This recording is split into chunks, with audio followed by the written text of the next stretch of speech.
We send home a lot of accessories for every puppy to help you succeed. We include a whole housebreaking kit. There are other accessories that really make the house a home, and so we have an assortment of items to just kind of enhance your puppy's comfort in home and facilitate your housebreaking process.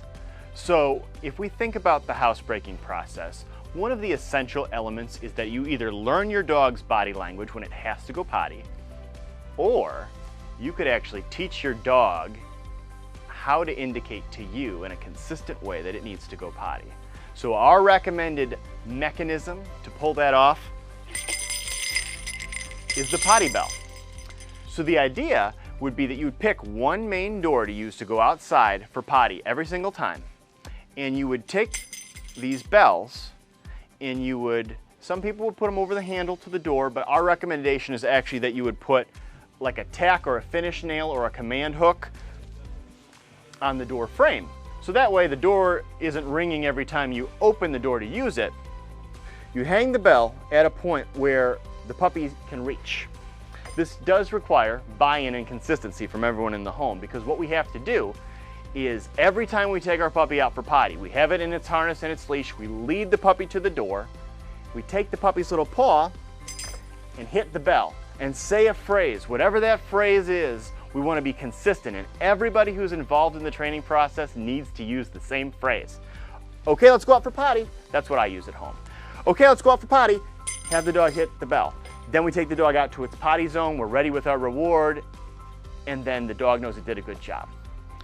If we do that consistently, every single time we take the dog out for potty, you get to test the knowledge at day 10.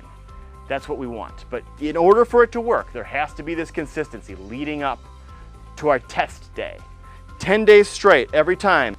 Okay, let's go outside for potty. Day 10 comes. We stand at the door with the puppy like we're normally going to do. But instead of reaching down to hit the bell and tell the puppy, okay, let's go potty, you come to the door, the puppy's in front of the bell, and you just stand there. And you're waiting for the puppy to have a reaction. Depending on your puppy, some puppies will literally just hit the bell because they're on routine. Some puppies will experience a moment of stress because you're suddenly off routine. And so they might look up at you and whine, they may paw at the door.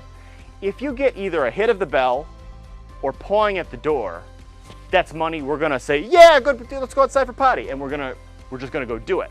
If the puppy seems really confused, they're pawing up at you, or they're just like whining or doing nothing functional, don't give it forever. Give it 30 seconds and then indicate to the puppy like you have been. All right, well, hit the bell, okay, let's go out for potty. Give it 5 more days of that consistency before you try the test again. But the idea is that as long as you are consistent and the outcome is consistent, that the dog gets to go outside for potty every single time, the dog will learn that, hey, if I ring that bell, I get to go outside for potty. Now the key, once that behavior has been set, is that when the bell rings, you have to get up and take the dog out for potty.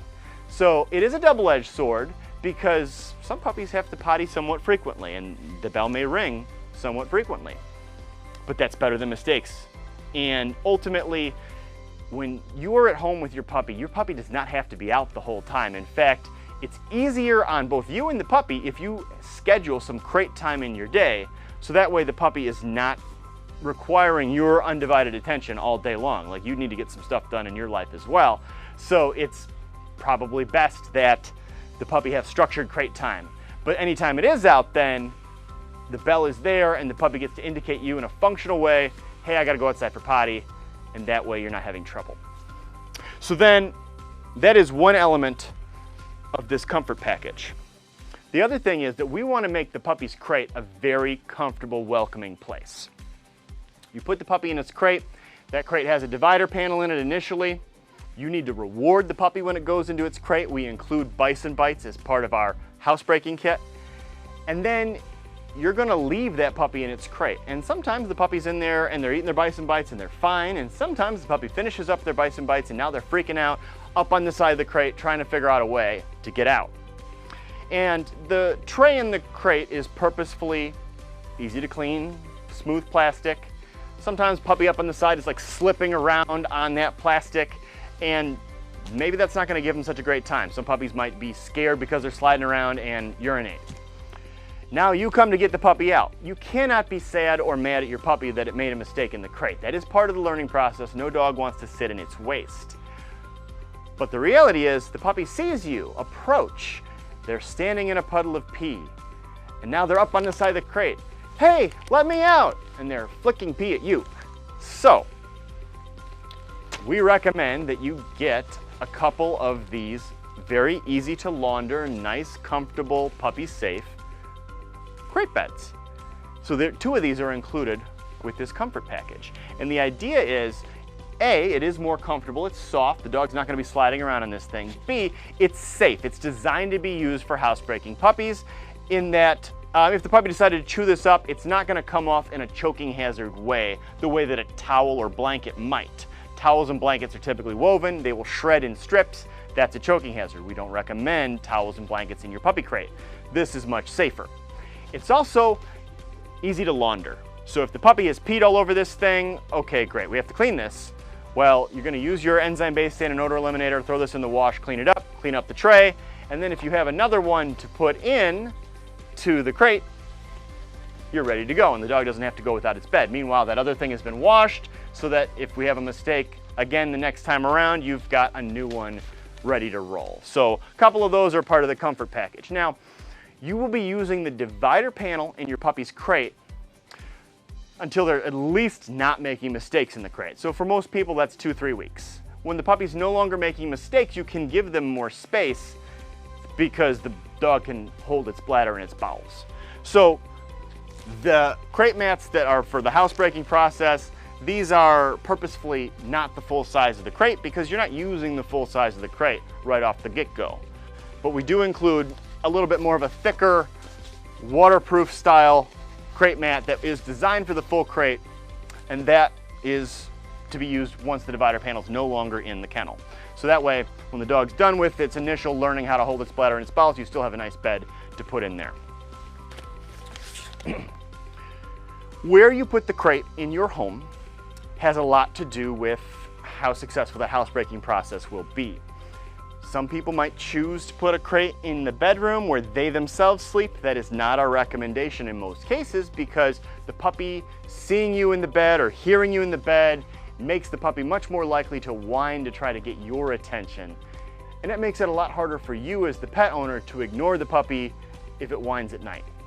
And if you are being convinced by the puppy to take it out overnight for potty opportunities, the puppy is kind of training you, hey, get up at 2 a.m. and take me out. That is not our suggestion. Some people will deal with that and do that, but it's better to teach the puppy to sleep through the night. So putting the puppy in its crate in a main room where the path to outside is a clear shot, that is our typical recommendation for crate placement. Part of the challenge of having the puppy in a main room though is that if the puppy can just see out of its crate, it sees you walking around, going to the laundry room, going to the kitchen, whatever, it's probably gonna notice you and whine. So one of the things that helps make the crate a little bit more secluded, a little bit more enclosed, is a den cover. So the den cover is designed, it's opaque, it's gonna definitely filter out a lot of light, it's gonna cut that dog's visibility to the main room, and it's fitted to the crate. So you could put like a sheet or a blanket over your crate, but what many puppies will do is they will start to tug through the bars on that blanket or that crate, and then ruin those articles of fabric and defeat the whole point of what you're trying to achieve.